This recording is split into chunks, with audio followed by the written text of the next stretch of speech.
I think a lot of good things are in there. I think the kind of 16, action point plan, some of which is legislative, some of which is,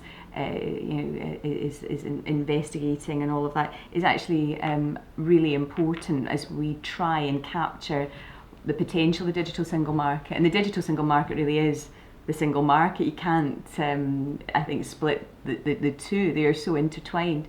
So yes, I think that the Commission have made the right soundings, but now it's about where do we take this from. So it is a strategy, and now it's about how we work together to try and move forward. And digital's changing all the time, so technology is running ahead of us. How do we as legislators keep up? And it was something that was said at a working group I was at, that it's not law, but it will be code that will actually transform things. And in a way, they've got a point. So I think whatever we have to do here to try and realise the potential of the digital single market has to be future-proofed as well. So, and that's a real challenge. So much as I welcome the strategy, I think there are huge challenges that we face to get it right.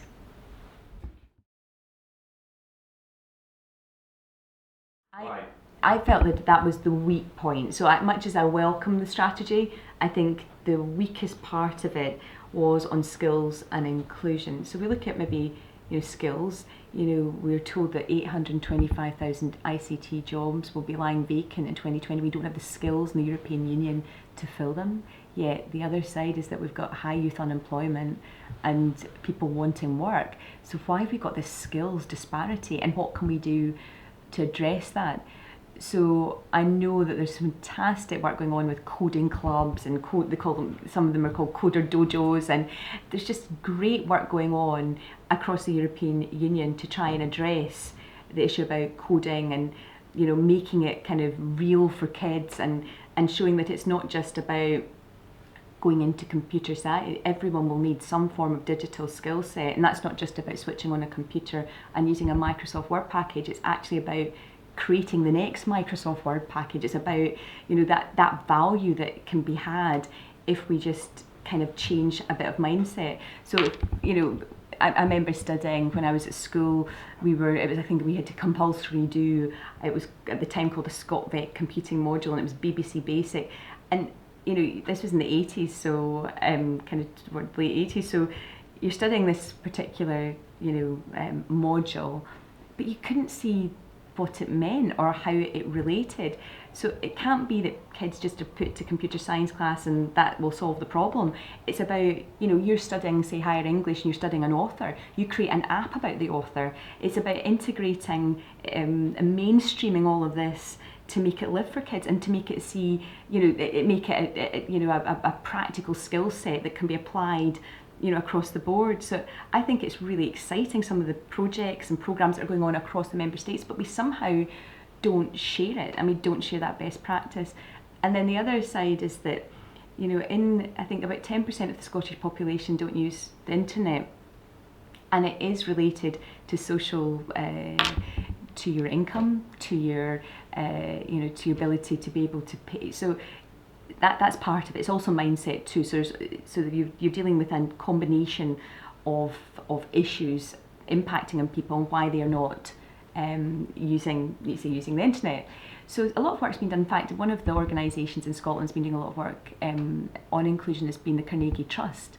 And they have kind of they've actually focused on a number of towns like Glasgow, and I think it's Dumfries and Kirkcaldy, and just trying to tease out why is it that people are not, what's happening. So income, so the kind of the digitally excluded are the analog excluded, that it's kind of, there is this similarity, but also it's about giving people the confidence and giving people the skills and making sure there's also trust as well. And they're saying that if you can combine accessible internet, a trusted environment, the skills to go with that, you can change that mindset.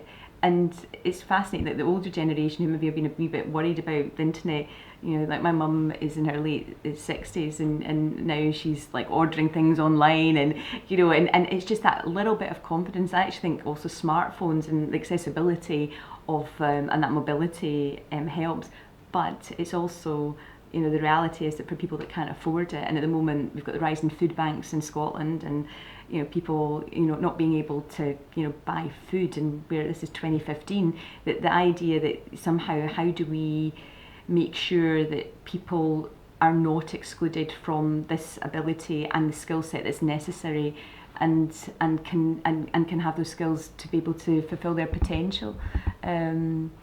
Combining also with public sector cutbacks as well. What are some of the first places that are affected? It's public libraries, and that's where many people who didn't have very much could go and access a computer and access, you know, the internet. So, you know, people are talking about how you can ensure that libraries are also digitally ready, and that, you know, it's like almost like the libraries form this purpose of a digital well as well, that they, you know, that people can go and have a number of services provided in a kind of in one place, and if we don't protect those precious public spaces for our future, we're going to lose out. And we're meant to be this knowledge economy, but yet the very places people can go to source knowledge is kind of under pressure. So there's just a number of issues, and the digital skills and the digital inclusion agenda is something we should never ever forget. And as technology increase, you know, I mean, smartphones are only, I mean, what, 8 years old now. As technology, you know, just takes off, those who are already excluded, it's not just a digital divide; it's a digital, as I described, chasm that people face if we don't get, as policymakers, those policies right to ensure that people are not excluded. Thank you. It is one of the main pillars, and as someone who doesn't have a legal background in copyright law, what you see is the complexity of copyright. So we've had the own initiative report from Julia Reda, which has successfully now come through the Legal Affairs Committee. I was the opinion giver in the Internal Market Committee, and you know, there is this huge challenge about how can we fairly compensate creators, whether it's a musician, an artist, a writer, an author. We had actually people yesterday who are involved in the film industry, who write for the film. How can we make sure that they are fairly compensated, but at the same point don't lose out in digital creativity too? And it's this fine balancing act, and you see that each sector, in fact, it's not just about, obviously it's intellectual property rights as well. You see that nearly every sector, so we talk about the creative sector, but actually it's every sector that's impacted by copyright. So it's getting that balance right. And at the moment, the 2001 InfoSoc directive, I mean, for example, in the UK, we've got an exemption for text and data mining to allow universities and researchers to be able to, and that's for non-commercial purposes, and we are doing that within the existing rules, whereas other countries aren't so far forward with some of these issues. And the real challenges, I guess, in terms of research, about cross-border research, so much of what we are ensuring across the European Union is cross-border research, that researchers come together to, you know, solve our problems, whether it's trying to find a cure for cancer, or trying to, and in some ways we see this collaborative research then coming, you know, copyright becomes issues where it's cross-border. So there are issues that we do have to try and resolve, and I hope that the proposal that's coming forward, we were told it was the autumn, it might be later, maybe more December time, but then you hear other things, it's back to the autumn agenda. I hope that what we see coming forward, I don't think it's going to be a root and branch reform of copyright, but I think it will try and tweak where it can to try and recognise the digital challenges. And I think that's really important. So say in the text and data mining, I've written to all my universities in Scotland to find out how it's working at the moment in the UK, and whether an extension of that across the European Union, what they think about it, because they're the ones that are using the exemption at the moment, and I want to see how that's working, because it's quite a new exemption in the UK, maybe it's about a year or so old. So I'm welcoming this copyright reform. I think it's important, but we have to get that balance right between the rights holders and the public good. And you know, somebody said to me recently, you know, you can take a photograph, isn't it, of the Eiffel Tower, and that's okay, but if you take a photograph of the lights in the Eiffel Tower, that is you infringing copyright. I mean, these issues are quite frustrating for the ordinary citizen. My tennis club that I'm a member of in Dunfermline, watching Wimbledon, they can watch Wimbledon, but they are not allowed to have the sound on because some of the music that's used, and you kind of like, there's some things. I mean, it's a club with kids trying to have so there's lots of challenges. I use those examples as that's just to say that we have to resolve some of these key issues and to make it fit for purpose.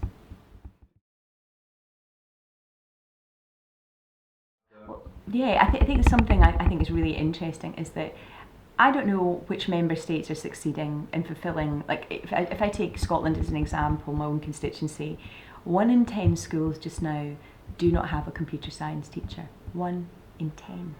Now, if you are wanting people to have the skills, and I'm saying, we have to be creative about some of this stuff. It's not just about sitting, doing a ScotVec module and ticking a box that you've done computing skill. It's about integrating it into learning. And I was talking to a very senior person in a telecoms company who's saying, you have to start those skills very early on. My kids play with Lego, and I've bought my 9-year-old Raspberry Pi, and I hope with something that we will be able to do together is to learn how to build that computer, to understand more about how do computers actually work. And I'm not a technical expert, but I want to learn. And this is the thing about openness and learning and opportunity to learn.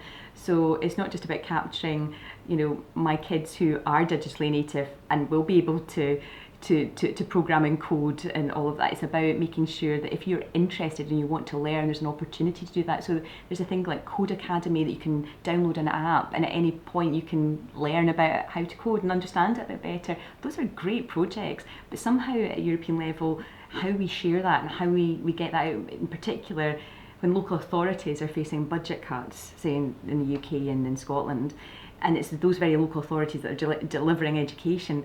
How can we, make sure that school kids don't lose out in these opportunities, and how can we be better? And where is it actually working? Which member state is coding becoming just something that people, it's not even thought of as being unusual. The fact that when you talk about coding as being part of the curriculum and you somehow are seen to be, that's a little bit not so comfortable about that, because sometimes those, when you don't know about something and you don't understand it, you become fearful of it. And yet it's something, if we really want our citizens to be digitally prepared and digitally skilled, we have to get our head around how we ensure that skills and opportunities are available from, if you're a school kid to when you're a retired individual, that you have that accessibility. And digital can do that, because you can put online courses, you can do things that are accessible in ways that we could never imagine at the time that people want to learn, not at the time that's set of a class. And so we've got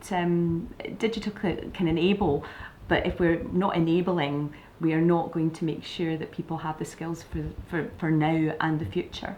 And it's also that mindset as well that we have to change, a digital mindset about how things work. And to say, the way I'm going to learn is with my 9-year-old son, who's so digitally ready, and my 3-year-old are able to do things which, when you think my 9-year-old, when he was born, smartphones didn't exist really, and now we can't live without our smart. I mean, somebody put I don't know if you've ever seen Maslow's hierarchy of needs. It's and underneath the triangle they put Wi-Fi, and it's actually true that people today, if they don't have access to the internet or Wi-Fi, it's now, it's seen so. And I guess that also raises the question, if something happened in terms of, we didn't have our energy supply, we didn't have, something, what would people do and how would people cope? But I think that the digital reality we live in, the one thing I think as a policy maker I feel very strongly about is you have to make sure that people have the skill sets to enable them to fulfil the potential that each of us have, and having that ability and accessibility is so important. And I just don't think in our member states at the moment that we're doing enough to share best practice.